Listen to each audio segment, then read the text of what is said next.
Assalamualaikum teman-teman, balik lagi sama gua Setiawan di channel Gangsal. Buat kalian yang lagi nonton video ini, gua doain semoga kalian selalu sehat, dimudahkan rezekinya dan dilancarkan segala urusannya. Kita balik lagi ke segmen pendakian horormu. Kali ini gue bakal bacain cerita yang gue dapet dari kumparan.com yang berjudul Kualat Gunung Pulau Sari. Gak usah lama-lama lah ya intronya. Kita mulai ceritanya. Part 1. Kualat. Mereka kualat. Sudah 3 hari mereka semua terpencar dan tersesat di Gunung Pulau Sari. Ricky, yang selama ini Ori anggap sebagai orang yang lebih tahu tentang gunung dan orang yang paling ia patuhi kata-katanya, kali ini Ori mulai berubah pikiran. Ori mulai meragukan Ricky. Dan mungkin saja orang yang sedang berjalan di depan Ori adalah jelmaan Ricky. Ori juga sama sekali tidak berani mendongakkan kepalanya ke atas. Kalian tahu, hal itu karena ada sebuah bola api yang sangat besar yang sejak tadi sore mengikuti Ori dan Ricky. Kata orang bola api itu bernama Ocos. Kalian tahu Ocos? Ocos adalah makhluk penghuni Gunung Pulau Sari. Ricky membawa Ori ke sebuah perkemahan yang sangat aneh. Orang-orang di sana semuanya berwajah pucat. Tatapnya kosong. Tak ada kegembiraan sedikit. Cara berjalan mereka sama. Mereka berjalan dengan kaki kanan pincang. Lain halnya yang terjadi dengan Mira dan LD. Mereka berdua juga hilang. Terakhir kali Ori melihat LD, ia berdiri di batang pepohonan. Wajahnya penuh darah. Tapi LD tersenyum ke arah Ori. Tangannya melambai-lambai ke arahnya. Senyum diiringi lambaian tangan bukan sebuah hal yang baik. Itu justru terkesan mengerikan. Sementara Mira, sahabat baik Ori, ia dinikahi jin Curug Putri. Ori melihat sendiri resepsi gaib itu dengan mata kepalanya. Ori seharusnya tidak berada di sini. Banyak sekali orang yang berkemah di tempat aneh yang mirip seperti lapangan ini. Ada puluhan orang, tapi mungkin bisa sampai ratusan. Ia melihat Ricky berdiri sambil mendongakkan kepalanya ke langit. Ricky menatap bulan. Rick, ngapain kita di sini? Ayo cari LD sama Mira lagi. Ricky sama sekali tidak menjawab. Ori mendekatinya perlahan, lalu menyentuh pundaknya. Rick!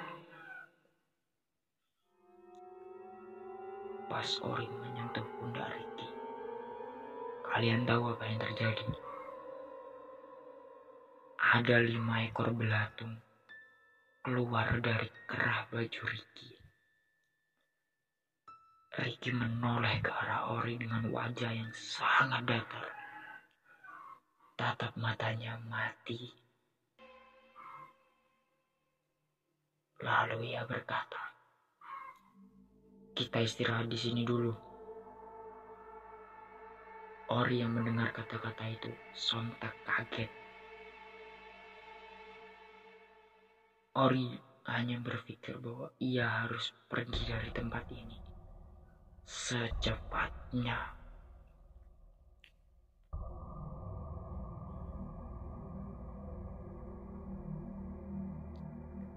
Kita masuk ke part 2 berjudul Larangan. Gue mau ngingetin ke kalian, buat kalian yang belum subscribe channel ini, silahkan subscribe, like, komen, dan share video ini ke teman-teman kalian. Dengan cara itu kalian udah ngebantu channel ini dan terus mendukung channel ini supaya channel ini lebih berkembang.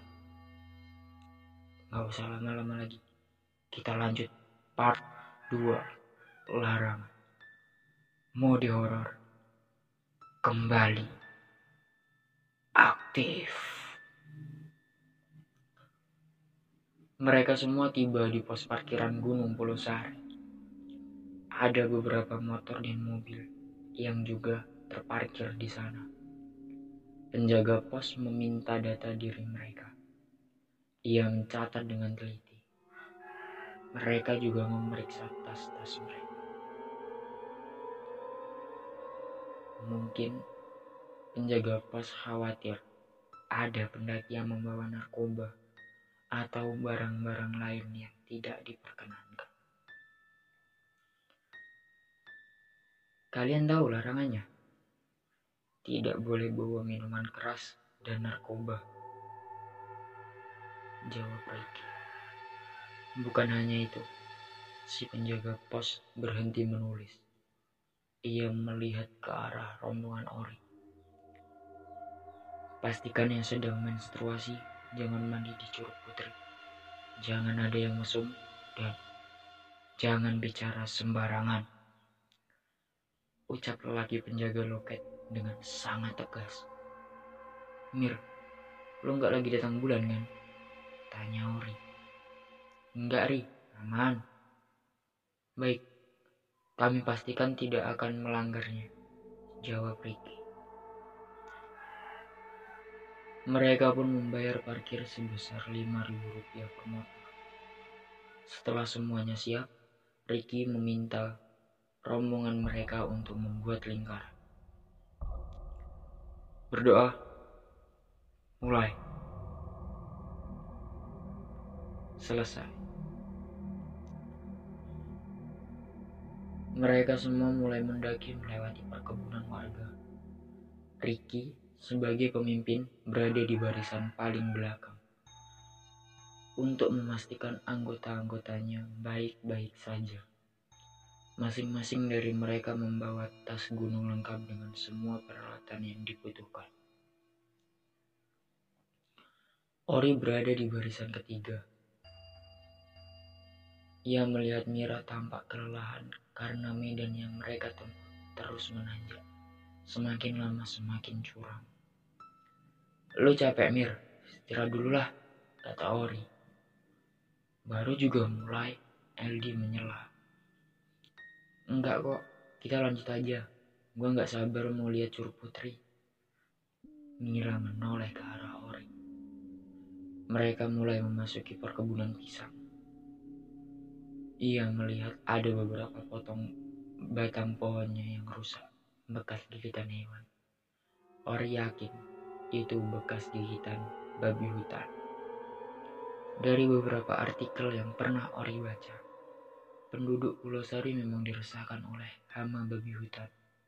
Dulu, katanya ada kepala desa yang biasa dipanggil Pak Arsat membuat perjanjian dengan Raja Babi Gunung Pulau Sari, sehingga para babi tidak menyerang perkebunan warga. Semenjak kepala desa itu meninggal, koloni babi mulai menyerang perkebunan warga lagi. Di tengah perjalanan, Ori melihat seorang nenek sedang mencari sesuatu. Ia berdiri di antara pepohonan pisang. Wajahnya kusut, rambutnya sudah mengumban. Ia memperhatikan rombongan Ori yang sedang melintas di hadapannya. "Rik, itu siapa?" tanya Ori. "Nyamah, dia orang gila. Dia memang suka berkeliaran di sekitar sini," jawab Ricky. Saat barisan kami melintasi Nyamah, Ori menoleh ke belakang. Ternyata Nyamah mengikuti mereka. Ori pun menghentikan langkah, lalu berkata, "Lihat, dia ngikutin kita." Ori menunjuk ke arah Nyamah. Ricky menghampirinya. Ia tersenyum sangat ramah. "Ni, punten, jangan ganggu kami ya." Ricky bicara kepadanya. Tiba-tiba Nyamah terlihat panik. Matanya melotot ke arah rombongan Ori. Ia malah menunjuk-nunjuk, lalu tergesa-gesa berjalan ke arah Ori. "Kasihan kamu, nak." Nyamah menyentuh pipi Ori sambil merintih. Ori dengan sigap menepis lengannya yang kotor. "Dari, ayo jalan lagi." Aldi menarik lengan Ori. Ricky kembali ke barisan. Mereka semua meninggalkan Nyamah. Ori melihat wajahnya tampak sedih. "Daria, kebahan paeh!" teriak Nyamah dari belakang. Dia bilang, "Kita semua akan mati." "Udah, jangan dipercaya. Udah aku bilang kan kalau dia itu orang gila," kata Ricky. Mereka pun melanjutkan perjalanan. Ori melirik jam tangan. Ternyata baru menunjukkan jam 10 siang. Tapi semakin masuk ke dalam hutan, malah semakin temaram. Ia mendongak ke langit. Cuaca memang sangat mendung. Rombongannya mulai masuk ke dalam hutan.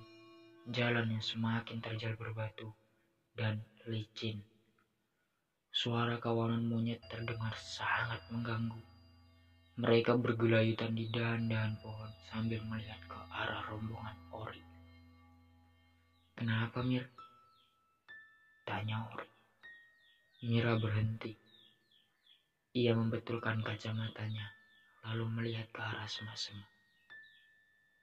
"Ayah?"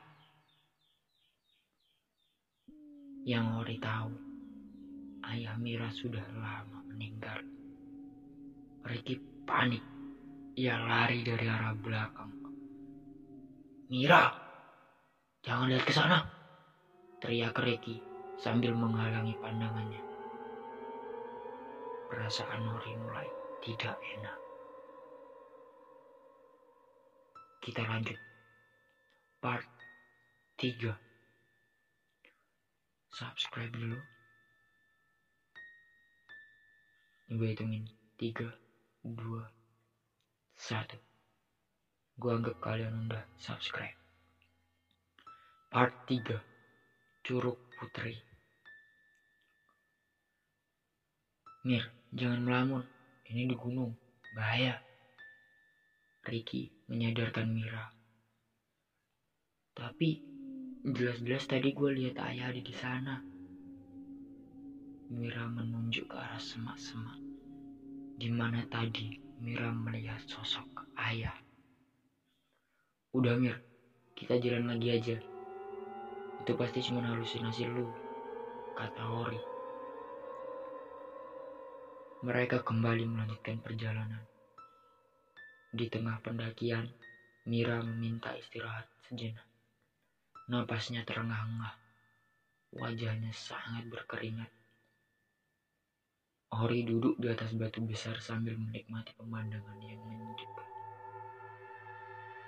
Ada batang-batang pohon besar dan suara burung bersautan di mana-mana.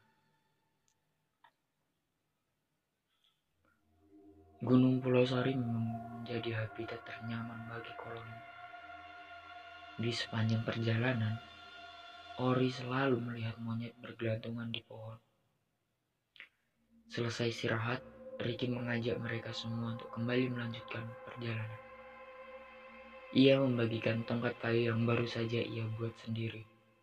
Tongkat itu berguna untuk membantu saat pendakian. Kira-kira berapa jam lagi kita sampai ke Curug Putri? Tanya Ori. Udah deket kok, sebentar lagi juga sampai, jawab Ricky. Ayo lanjut jalan, kita pasti bisa, Eldi memberi semangat. Tidak sampai setengah jam, akhirnya mereka semua tiba di Curug Putri. Air terjun itu tidak terlalu tinggi, airnya pun juga tidak deras. Ini terbilang air terjun kecil. Biasanya digunakan para pendaki untuk sekedar cuci muka atau mengisi botol persediaan air minum. Kedalamannya hanya sebatas betis, jadi tidak akan membahayakan untuk para pendaki. Saat mereka semua tiba di Curug Putri, suasana di sana sedang sepi sekali. Mungkin para pendaki lainnya udah melanjutkan perjalanan menuju ke kawah. Hanya ada seorang anak lelaki kurus yang umurnya mungkin sekitar belasan tahun. Ia membawa botol-botol kosong dan mengisinya dengan air di Curug Putri. Itu pedagang air minum. Dia akan membawa botol yang sudah diisi air ke kawah untuk dijadikan barang dagangan dan dijual ke para pendaki, kata Ricky sambil menunjuk ke arah anak itu. Mereka semua mencicipi air di Curug Ciputri. Air di sana terasa sangat segar. Ori belum pernah meminum air sesegar itu. Eldi dan Mira sibuk main air. Mereka saling mengguyur satu sama lain. Sedangkan Ricky, ia lebih telaten mengambil gambar menggunakan kamera handphonenya. Mira, hati-hati. Ori melihat Mira terpeleset dan jatuh ke air. Ia melihat celananya basah kuyup. Sayang jati, kata Mira pada Eldi. Bukannya minta maaf, Eldi malah tertawa terbahak-bahak. Dan di sana, lo tahu apa yang terjadi? Mir! Ori terkejut. Ia terkejut dengan apa yang ia lihat. Ingat larangan yang disampaikan sama penjaga pos. Kalau lagi halangan, jangan pernah mandi di Curug Putri. Lu mens? Tanya Ori. Ada darah mengalir di permukaan air. Astaga, gua gak sadar kalau mens. Tadi enggak kok. Mira bangun. Ia sangat panik. Gimana ini, Rick? Tanya Eldi. Ricky tampak kebingungan. Ia turun ke dalam air lalu mengaduk-aduk darah yang mengalir perlahan di permukaan air agar gumpalan darah itu hilang. Udah gak apa-apa, yang penting banyak-banyak doa aja, kata Ricky. Lalu ia menyuruh rombongan Ori melanjutkan perjalanan ke kawah. Sesaat sebelum mereka semua meninggalkan Curug Putri, terdengar suara raungan dari langit. Entah suara apa itu, tapi raungan itu disambut angin yang sangat kencang menerpa pepohonan. Mereka semua menutup mata karena banyak daun kering dan debu yang berterbangan. Dan saat mereka kembali membuka mata, Mira menghilang. Rick, Mira kemana, Rick? Eldi menarik baju Ricky. Gimana ini, Rick? Lanjutnya tanpa memberi kesempatan Ricky untuk bicara. Tiba-tiba, ada apa ini? Seorang lelaki tua muncul dari jalan setapak. Lelaki tua itu mengenakan baju hitam, celana hitam yang hanya semata kaki, dan menggunakan belangkon. Pak, pacar saya hilang, Pak. Eldi menghampiri lelaki tua itu. Siapa itu, Rick? Tanya Ori. Dia Pak Jaro, kuncen gunung ini. Jawabnya sambil menghampiri lelaki tua itu. Ricky lalu menyalaminya. Memangnya apa yang udah pacarmu lakukan di curug ini? Tanya Pak Jaro. Eldi langsung menjelaskan kejadiannya. Pak Jaro menggeleng-gelengkan kepala. Ia berjalan mendekati air terjun. Dan di hadapan air terjun itu, ia berdiri sambil mengacungkan kedua tangannya ke langit. Entah apa yang sedang ia lakukan. Tidak lama kemudian, ia menghampiri rombongan Ori. Teman kalian baik-baik saja. Dia melakukan kesalahan fatal. Ada ritual yang harus kalian lakukan. Kalau mau, dia kembali. Apa itu, Pak? Tanya Eldi. Kalau mau, mari ikut aku. Lelaki itu melangkahkan kakinya ke arah jalan setapak menuju kawah. Mereka semua mengikutinya dari belakang. Apa dia bisa dipercaya? Ori berbisik di telinga Ricky. Tenang saja, dia orang baik. Dia juru kunci gunung ini. Ricky membetulkan posisi kacamatanya. Lengannya menepuk pundak Ori. Ia mencoba menenangkan Ori.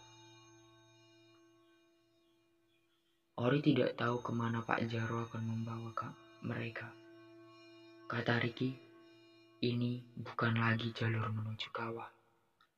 Pak Jaro harus menebas rerumputan liar yang menghalangi jalan. Semakin masuk ke dalam hutan, semakin terasa menakutkan.